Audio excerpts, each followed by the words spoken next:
안녕하세요. 옥탑방 보보스의 상가투자 아나운서 연우진입니다. 네, 오늘은 여러분들과 이야기를 나눌 주제가 굉장히 재밌어요. 아리한 상가는 버리고 까리한 상가는 투자라는 주제인데 오늘 이 재미있는 주제에 대해서 또 같이 얘기 나눠볼 우리 보보스의 김종일 대표님 모시겠습니다. 네, 안녕하세요 대표님. 안녕하세요. 네네. 대표님, 이게 아리한 상가는 뭐고 또 까리한 상가는 뭡니까? 이게 처음에 상가 공부할 때 형님들이 네네. 좋은 상가만 찾는데 그러면 안 되거든요.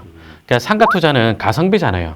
내가 얼마 주고 샀는데 이 금액 대비 월세가 어느 정도 나오느냐 이게 중요한데 처음에 이제 그렇게 접근하기가 어렵죠. 처음에 이제 그런 거에 대한 마인드가 전혀 없이 그냥 그저 좋은 상가 있잖아요. 그러니까 모든 것이 다 갖춰진 상가를 살려고 하는데 그런 상가들은 이제 너무 좋아서 누가 봐도 좋은 상가는 결코 좋은 금액에 특히 경매로 한다. 좋은 금액에 낙찰 받을 수가 없어요. 이를테면은 뭐 좋은 입지에 있는 상가인데 세입자가 병원이다. 저는 답사 안 가요, 아예. 아예 답사 안 가요. 제가 원하는 금액만큼 유찰되거나 낮은 금액에 낙찰되지 않기 때문에. 흔히들 중고차 시장에서 얘기하는 싸고 좋은 차는 없습니다라는 말처럼 예, 그런 건가요? 맞는 이야기인가요? 네. 그 가격에 어느 정도 이제 적합한 예. 이제 그런 물건을 얘기하시는 것 같은데 예. 아무래도 그러려면 그 가시성이나 접근성에 대해서 좀 그러니까 여러 가지 이야기를 해야 되는데, 네네네. 그러니까 아리까리한 상가에 대한 이야기는 뭐냐면, 그러니까 아리까리한 상가가 돈이 된다는 거예요. 누가 봐도 좋은 상가, 좋은 입지 또는 좋은 세입자들이 있는 상가는 돈이 안 되고, 아리까리한 것 중에서 아리한 건 버리고 까리한 건 투자하면 된다 이 말이에요 이게. 네. 예. 무슨 말인지는 잘 모르겠지만 네. 예. 한마디로 좀 약간의 좀 어느 정도 분별력이 있어서 조금은 좀 남들이 다 할 수 있는 쉬운 게 아니라 그렇죠. 조금 도전해 볼 만한 그럼요. 그런 가치가 있는 물건에 한번 도전해 봐야 된다 이런 말씀이신 것 같은데요. 사례 한번 보면 되죠. 뭐. 네네네. 사례 한번 보면서 얘기해 볼까요? 예. 이게 지금 아마 대한민국에 부동산 투자하는 사람, 특히 상가하는 사람이라면 누구나 다 아는 사례일 겁니다. 지도 생략하고요. 10평짜리 아파트 단지 내 상가인데 네네. 이게 이제 봉구수 밥버거라는 프랜차이즈가 들어와 있는 상가였어요. 요 상가가 10평짜리 상가가 이제 이렇게 경매가 나왔는데 1억 8천에 감정했는데 보십시오. 3억 6,800에 낙찰되었죠. 그럼 이거 거의 시세에 준하는 금액일 겁니다. 그죠? 어떻게 보면 거의 더블. 예. 지금 저는 답사를 안 갔기 때문에 모릅니다. 근데 보증금 4천에, 보증금 5천에 월세 140만 원에 신고가 되어 있는데 자, 이 정도 상가에 이 금액에 샀다. 또는 요거보다 지금 임대료가 이거보다 좀 더 낮다든지 여러 가지 리스크를 감안한다면 이 정도는 투자라고 하기보다는 구매에 가깝죠. 이건 그러니까 저는 투자와 구매를 구분할 수 있어야 된다는 건데 그 구분이 아리까리한 상가 있다라고 생각하는 거예요. 누가 보더라도 좋은 상가다. 이를테면은 강남역 일대의 상가를 투자한다. 그건 투자가 아니라 그건 구매예요. 그건 그냥 내 기호에 내 취향에 맞는 거 사면 되죠. 대신에 수익률은 2% 아니면 3%일 거예요. 4%짜리 수익률은 아마 없을 겁니다. 그러니까 투자는 내가 적은 돈을 가지고도 어떻게 보면 많은 차익을 볼 수 있는 그렇죠. 이런 부분이어야 되는데 필연적으로 거기에는 리스크가 같이 있는 거죠. 그 리스크가 있으니까 아리까리해 보이는 거죠. 대표님, 근데 궁금한 게 있습니다.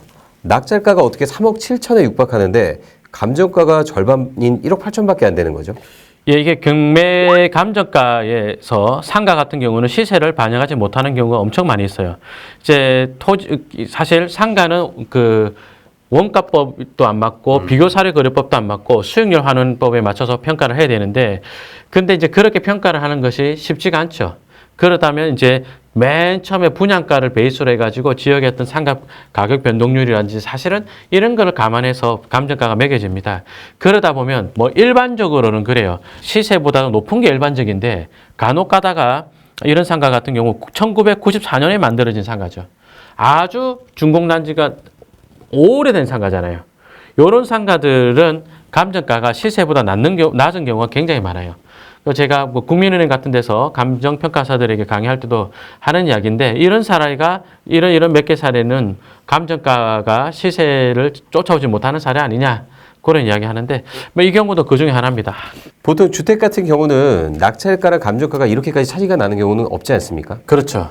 이게 또 상가니까 이런가 보네요. 예, 뭐 팁 하나 드리자면 사용승인 난 날짜가 경매지에 나오지 않습니까? 1994년 9월 29일 돼 있는데 이게 2002년 3년 그 이전에 중공난 상가 건물이다.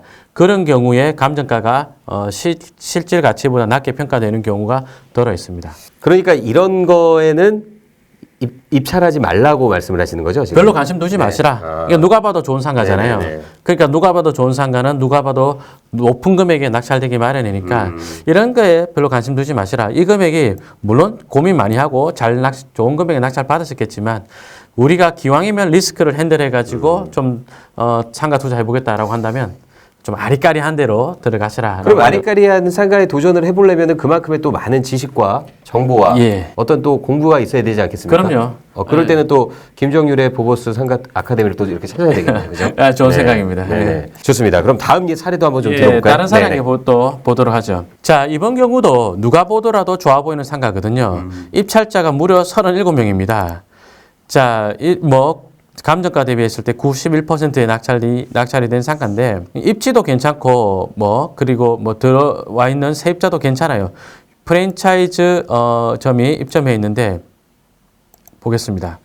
화면 보시면 여기에 파리바게트 옆에 요고프레소라는 요 프랜차이즈점이 들어와 있는 요 상가가 경매에 나왔거든요. 이건 이전에도 본 것 같은데요. 네네. 그렇습니까? 자, 맞은편에 보면 이 아파트가 한 1700세대 정도 됩니다. 1700세대 앞에 횡단보도를 끼고 있는 땡땡프라자 1층 상가죠. 누가 보더라도 그냥 쉽죠? 누가 보더라도 쉽습니다. 이런 상가는. 그죠? 그래서 한 2000세대 이상의 유효수요가 있는 지역에. 유효수요 확보돼 있고. 예. 그런 자리 1층 상가니까 임대는 굉장히 수월할 겁니다. 그럼 이런 자리는 조사할 때 뭐 하면 되냐? 시세 조사하고요. 그럼 낙찰 받기 위해서 뭐 해야 되느냐? 돈 가지고 경쟁해야 되잖아요. 낙찰가가 올라갈 수밖에 없죠. 네. 그래서 공부를 하시는 분들이라면, 그러니까 지금 영상을 봐주시는 분들이라면 다 공부하시는 분들 아니겠어요? 그죠? 공부하시는 분들이 굳이 이런 거 할 필요 있느냐? 좀 더 공부해가지고 아리까리한 것 중에서 까리한 거 찾아 들어가는 게 좋죠. 이번에 아리까리한 것 중에서 까리한 거 한번 보겠습니다. 네네네. 드디어 나오는군요. 이제 까리한 게. 네네. 자, 여의도 영등포구 여의도에 있는 2층의 상가인데 이 상가 같은 경우는 공실이에요. 공실도 그냥 깨끗하게 비어있는 공실이 아니라 전 세입자가 장사를 하다가 인테리어를 다 버리고 도망을 간 자리입니다. 도망갔단 말은 좀 그런가요? 예, 어쨌든 인테리어가 다 남겨진 상태에 이 경매지를 보겠습니다. 폐문부재로 안내문을 두고 왔으나 문이 닫혀 있습니다. 라고 되어 있고요. 이런 경우에는 그럼 동종업계가 들어가야 되지 않을까요? 아니, 꼭 그럴 필요는 없죠. 아니, 보통 그 건물을 갖다가 나올 때는 예. 원복을 하고 나오잖아요. 예. 근데 이제 이 경우는 세입자가 더욱 재밌는 게 경매 신청 채권자가 세입자예요. 그러니까 그 전에 장사를 하던 세입자가 보증금을 못 받았다. 건물주한테 월세 보증금 돌려달라고 소송을 했고 그걸 가지고 경매를 넣게 된 거고 우리가 쉽게 생각한다면 아니 권리금이 있고 그런 지역이라면 세입자가 권리금 받고 나가면서 다음 세입자를 건물주한테 인계를 해줄 텐데 이 경우는 보증금을 받지를 못해가지고 건물주를 상대로 소송을 냈죠. 건물주는 새로 세입자를 받아서 보증금을 주면 될 텐데 그러질 못했던 자리죠. 그러니까 누가 보더라도 나쁜 자리처럼 보이는데 그런데 이 자리가 입지가 꽤나 괜찮습니다. 이 자리 입지가 좋아서 저는 투자를 합시다라고 이야기를 했습니다. 여의도인데요. 여기가 넘쳐나는 게 유효수입니다. 안에 사무실 정말 많이 있거든요. 그렇죠. 예, 그래서 여기는 2층 자리임에도 식당이 임대가 잘 될 것 같다라고 보았고 그래서 입찰합시다라고 했고요. 이 경우는 이제 6억 3,400만 원 정도의 낙찰을 받았는데 잔금치고 일주일 만에 세입자를 맞췄습니다.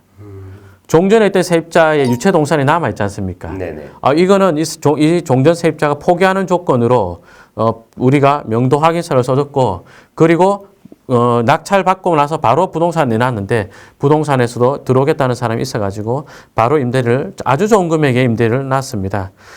이 지역의 상가 수익률을 감안한다면 그 수익률에 맞춰서 매매를 한다면 이 경우는 감정가보다도 훨씬 더 좋은 금액의 매매를 할 수 있지 않을까라고 생각합니다. 지금 경성양꼬치라고 되어 있는 이 자리가 경성 맞죠? 예, 한자 약해가지고 동경이라 읽어버렸네.